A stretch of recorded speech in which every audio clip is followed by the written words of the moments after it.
یہ جو مختلف فرقوں کے علماء ہیں یہ اپنے اپنے طالب علموں کو مرزا علی کے لیکچر سننے کو منع کیوں کرتے ہیں؟ کہتے ہیں گمراہ ہو جاؤ گے۔ اس سے بڑی اور ہماری کیا جیت ہے مجھے بتائیں؟ ہم کہتے ہیں سب کو سنو ہدایت پا جاؤ گے۔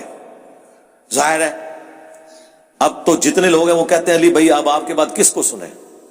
نہ آیت کوئی بیان کر رہا ہوتا ہے نہ حدیث بیان کر رہا ہوتا ہے۔ تو اب میرا صبر دیکھیں کہ میں کیسے جمعے کی نماز پڑھتا ہوں گا کسی امام کے پیچھے جو کہانیاں کراتا ہوگا، الٹا میرے خلاف تقریر کر رہا ہوگا۔ تو میرے تو بڑا حوصلہ ہے، میں امام حسین کو یاد کر لیتا ہوں، ٹھیک ہے نا؟ میرے ماں باپ امام حسین کے ماں باپ سے تو افضل نہیں ہے نا۔ انہوں نے تو اپنے سامنے حضرت علی پہ سب و شتم سن کے بھی انہی اماموں کے پیچھے نماز پڑھی ہے کہ ٹھیک ہے حکم ہے کہ حکمرانوں کے پیچھے نمازیں پڑھنی ہے، ہمیں بھی کوئی فرق نہیں پڑتا۔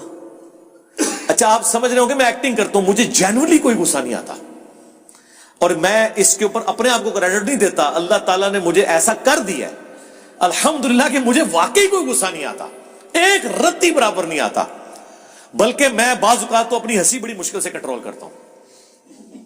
صحیح بات ہے۔ اور جو اندر لڈو پھوٹ رہے ہوتے ہیں کہ میری دعوت صحیح ٹارگٹ پہ لگی ہے اسی لیے ان کی چیخیں نکل رہی ہیں، مجھے خوشی ہوتی ہے کہ واقعی صحیح جگہ بات پہنچی ہے۔ ہم کس بات کا یار اللہ کے بندو، جب یہ کام کرنا ہے تو اس کے ساتھ یہ چیزیں جڑی ہوئی ہیں۔ اگر دعوت لانچ ہوئی ہے تو بدر و احد جڑی ہوئی ہے۔ ہاں صرف یہ نہیں ہے کہ کعبے میں کھڑے ہو کے تو آپ نے جو ہے وہ 8 رکعت کے اندر جو ہے ایک سپارہ پڑھ لینا ہے حضور کے پیچھے، ہاں صرف یہ نہیں ہوگا۔ ہاں یہ رات کا قیام ہے، دن کا قیام ابھی باقی ہے۔ حضور کا بھی رات کا قیام بہت آسان تھا، ہاں مشکل تھا دن کا قیام، اسی لیے پھر آیا یا ایھا المدثر قم فانذر، اٹھ اور اب ڈر سنا۔ پہلے تو آپ رات کا قیام کرتے تھے، سارے انجوائے کر رہے تھے، قرآن سنتے تھے، روتے تھے، جس طرح آج کل بھی آپ دیکھتے ہیں لوگ رونا دھونا تو بڑا آسانی سے کر لیتے ہیں، لیکن دن کا قیام کتنا مشکل، تلوار اٹھانی پڑی، جان بھی گئی، تکلیفیں بھی اٹھانی پڑی۔ دن کا قیام، یہ دعوت و تبلیغ کا کام دن کا قیام ہے۔ دن کا قیام بہت مشکل ہے، رات کا قیام آسان ہے، تو لہذا صبر کریں، کوئی مسئلہ نہیں ہے۔ تو وہ کہتے ہیں کہ جی باقی تو منع کرتے ہیں، ہم اس لیے منع نہیں کرتے میرے بھائی کہ ہمیں پتہ ہے کہ جس کو بھی سنے گا نا اسے اور پتہ چل جائے گا کہ واقعی یار یہ تو کہانیاں کراتے ہیں۔ آپ مجھے بتائیں اگر مصباحی صاحب حفظہ اللہ نہ ہوتے، میں کہاں سے کوئی بندہ لے کے آتا جو کہتا کہ انجینئر محمد علی مرزا کو کیا پتا کہ بابا کیا ہوتا ہے؟ بابے کا ایک اپنا ہی وکھرا جہاں ہوتا ہے، ہاں اس کا ایک اپنا ہی جہاں ہوتا ہے، اور اس کی باتوں میں بھی نہیں آنا آپ نے۔ اور ساتھ کہہ رہے ہیں کہ اس کو جو پیچھے سے پیسے مل رہے ہیں نا وہ نظر آ رہے ہیں، اور یہ بات کرتے ہوئے ساتھ ہی ایک بندے نے آ کے 500 کا نوٹ ان کے اس میں رکھا ہے اور انہوں نے پکڑا۔ ہمیں پیچھے سے آ رہے ہیں، آپ کو تو سامنے سے آ رہے ہیں۔ اب انجینئر مرزا محمد علی کو کیا پتا بابا ہوتا کیا ہے؟ وہ تو اس کو تو حضرت جی جو پیچھے سے پیسے آ رہے ہیں نا اس کو تو وہ نظر آ رہے ہیں، اس کو کیا پتا بابا ہوتا کیا ہے؟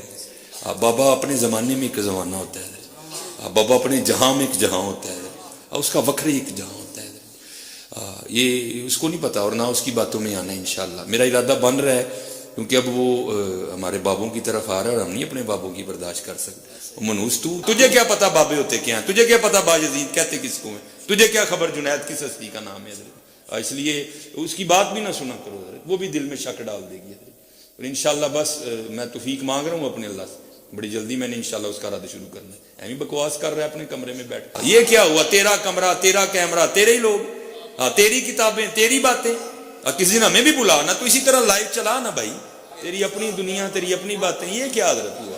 اس لیے میرے دوستو آپ بھی تھوڑا آپ بھی دیکھو نا حضرت، وہ کیا بھائی اگر وہ اتنا ہی حق پہ ہے تو کیوں ڈرتا ہے؟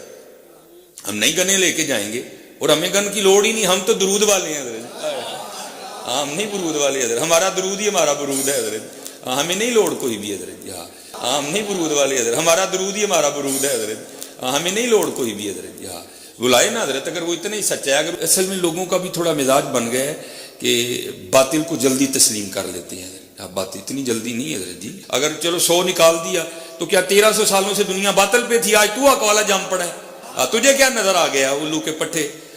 تو بہرحال یہ جو ہے نا کتابیں پڑھا کرو ذرا جی، خود دیکھا کرو کہ ہمارے بڑے تھے کیا. اور آپ کیا سمجھتے ہیں جب یہ آپ جملے بولتے ہیں تو مجھے ڈسکریج کر رہے ہیں؟ عام آدمی پہ جب جھوٹا الزام لگتا ہے نا تو ڈسکریج ہوتا ہے.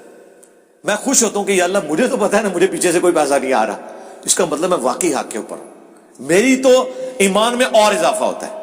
آپ کیا سمجھتے ہیں اس کی وجہ سے میں ڈسکریج ہو جاؤں گا؟ اور پھر دیکھیں کس طرح انہوں نے بے دھڑک الزامات وہ لوگ لگا رہے ہیں جن کو سعودیہ سے فنڈنگ آتی ہے، ہمیں کہتے ہیں ان کو ایران سے فنڈنگ آتی ہے، جسے ایران سے فنڈنگ آتی ہے وہ کہتے ہیں اسے سعودیہ سے فنڈنگ آتی ہے. کہنے جی وہ ٹرکاں دے ٹرک سعودیہ والے نے پمفلٹ بھیجے سن، ادو تک 5B نہیں سی نہ آیا تو سعودیہ دے کھاتے چ پہ کے میرے توحید والے اور نماز والے پمفلٹ ہوں پتہ لگ گیا جے. ایک ایسا بندہ ہے جنہوں سعودیہ بھی فنڈ دے رہا ہے اور ایران بھی فنڈ دے رہا ہے. ٹھیک ہے، وہ حقیقت ٹی وی والوں نے جب انٹرویو کیا انہوں نے مجھ سے پوچھا جی آپ پاس کون سا فون ہے جی آپ پاس، خدا یہاں تو ایک مولوی ہے جو اب میں نام نہیں لیتا، وہ اشارہ بھی نہیں کرتا ورنہ آپ پہنچ جائیں گے، اس کے پاس کچھ لوگ گئے، انہوں نے کہا جی انجینئر صاحب کے پاس تو ویگو ڈالا ہے وہ انہوں نے چھپا کے رکھا ہوا ہے. بھائی چھپا کے رکھنا ہے، میں عثمان بھائی کے حوالے نہ کروں جو بیچارے روزانہ جو ہے وہ مٹیریل اپنا لوڈ کرواتے ہیں اس کے اوپر رکشوں کے اوپر، میں ان کے حوالے کروں کہ مٹیریل لوڈ کرو تے غریب لوگوں جناب تسی تقسیم کرو، نو پرافٹ نو لاس ہوتے. خدا دا نا جے کہانیاں بنائی ہوئی ہیں.